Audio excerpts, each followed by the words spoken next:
Before our nature was spoiled, all four in our analogy, horse, carriage, driver, master, were one.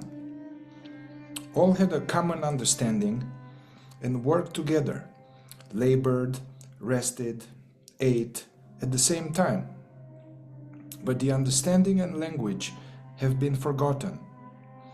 Each part has become separate and lives alone, cut off from the rest. Now, at times, it would be necessary for them to work together, but it is impossible. One part wants one thing, another something else. The point is to reestablish what has been lost, not to acquire anything new. This is the purpose of development.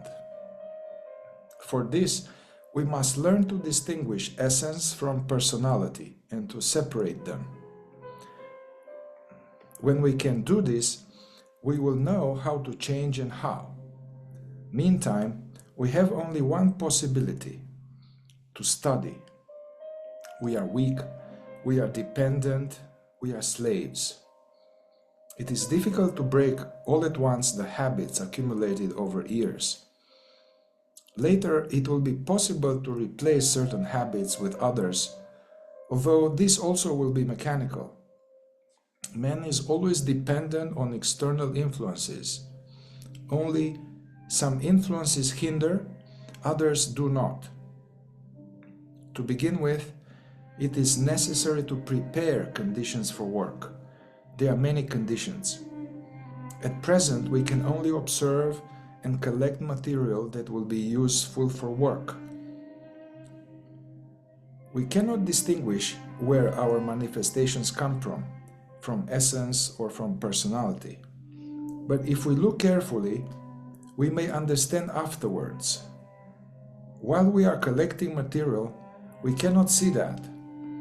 This is because ordinarily we have only one attention directed on what we are doing. Our mind does not see our feelings and vice versa. Every animal works according to its constitution.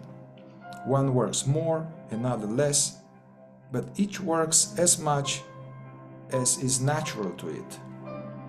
We humans also work, and among us, one is more capable, another less. Whoever works like an ox is worthless, and whoever does not work is also worthless. The value of work is not in quantity, but in quality. Every animal, as already said, works according to what it is. One, say a worm, works completely mechanically. Nothing else can be expected from him because it only has one brain, a mechanical brain. Another animal works and moves solely by feeling. Such is the structure of its brain. A third animal perceives movement, which is called work, only through the mind. Nothing else can be demanded from it because it has no other brain. Nothing more can be expected, as nature created it with this kind of brain. Thus, the quality of work depends on what brain or brains they are. When we consider different kinds of animals, we find that there are one-brained, two-brained, and three-brained animals. Man is a three-brained animal. But it often happens that he who has three brains must work, say, 5 times more than he who has 2 brains. Man is so created that more work is demanded from him than he can produce according to his constitution. It is not man's fault, but the fault of nature. His work will be of value only when he gives to it up to the furthest limits of possibility. Normally, the work of man requires the participation of feeling and thought. Working like this means that we feel what we are doing and think why and for what purpose, how we are doing it now, how it had to be done yesterday, and how today, and how we will have to do it tomorrow, and how it is generally best to get it done. whether there is a better way. If we work rightly, we will succeed in doing better and better work. But when a two-brain creature works, there is no difference between its work yesterday, today, and tomorrow. It is essential to work differently. Each of us must work for himself. Others can do nothing in our place. If we can make, say, a cigarette in the right way, we already know how to make a carpet. All the necessary apparatus is given to man for doing everything. Every person can do whatever others can do. If one can do, everyone can do. Genius, talent is all nonsense. The secret is simple: to do things as a three-brain being.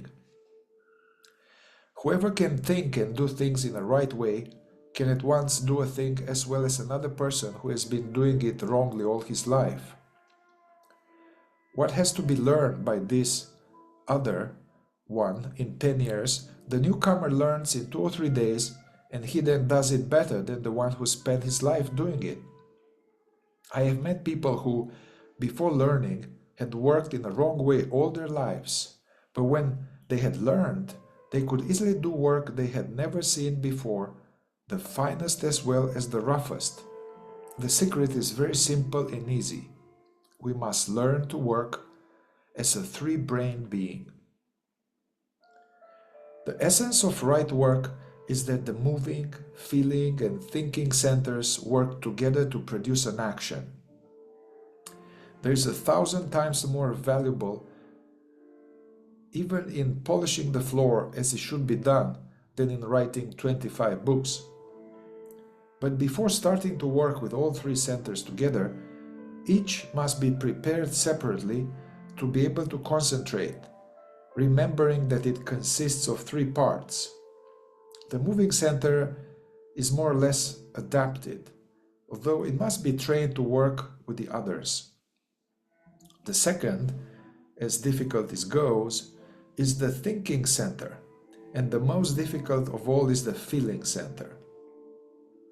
Although we can already succeed in small things with our moving center, neither the thinking nor the feeling center can concentrate at all.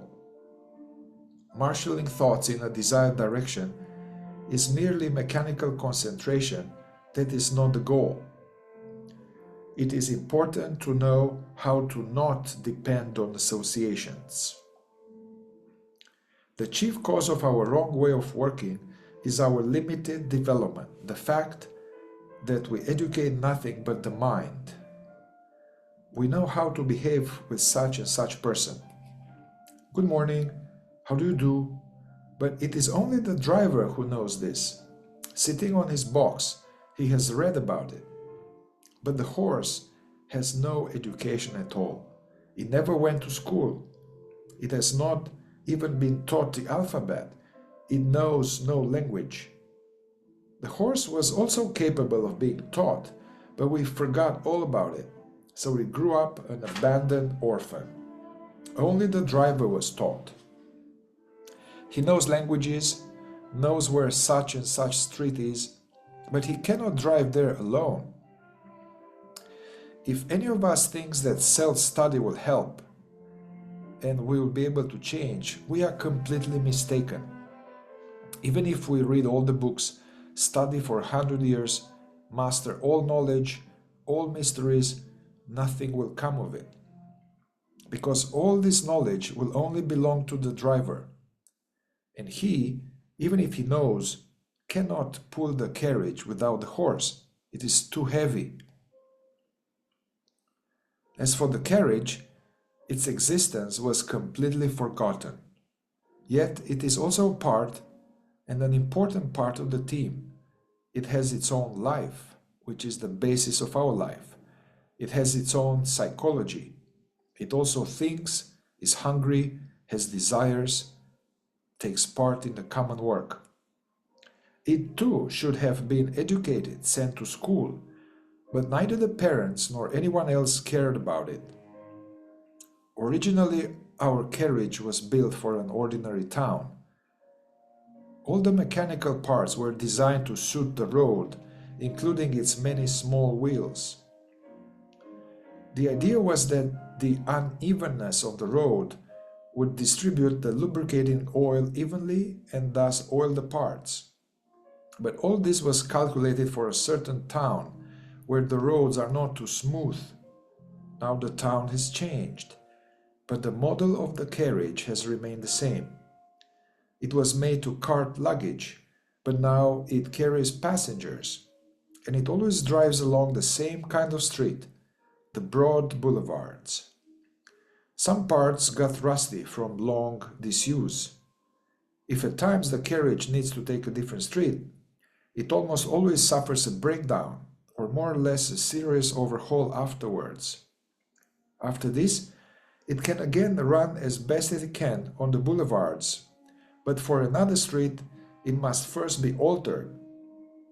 Every carriage has its own momentum, but in a way, we could say that our carriage has lost it, and it cannot work without momentum.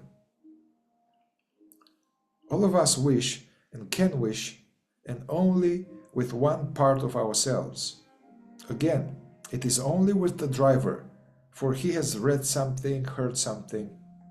He has a lot of imagination and even flies to the moon in his dreams.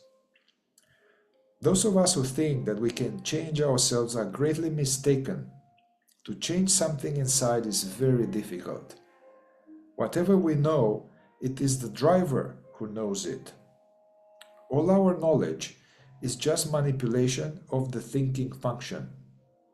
Real change is a very difficult thing, more difficult than finding $1 million in the street. Inside us we have a horse. It obeys orders from outside, and our mind is too weak to do anything inside. Even if the mind gives the order to stop, nothing will stop inside. What was said about inner change refers only to the necessity of changing the horse. If the horse changes, we can change, even outwardly. If the horse does not change, everything will remain the same, no matter how long we study. It is easy to decide to change sitting quietly in our room, but as soon as we meet someone, the horse kicks. The horse inside must change. First of all, we must realize that we are not what we think we are. We are the horse. If we wish to work, we have to begin by teaching the horse a language in which we can talk to it, tell it what we know, and show it the necessity of, say, changing its disposition. If we succeed in this, then, with our help, the horse will begin to learn. But change is possible only inside.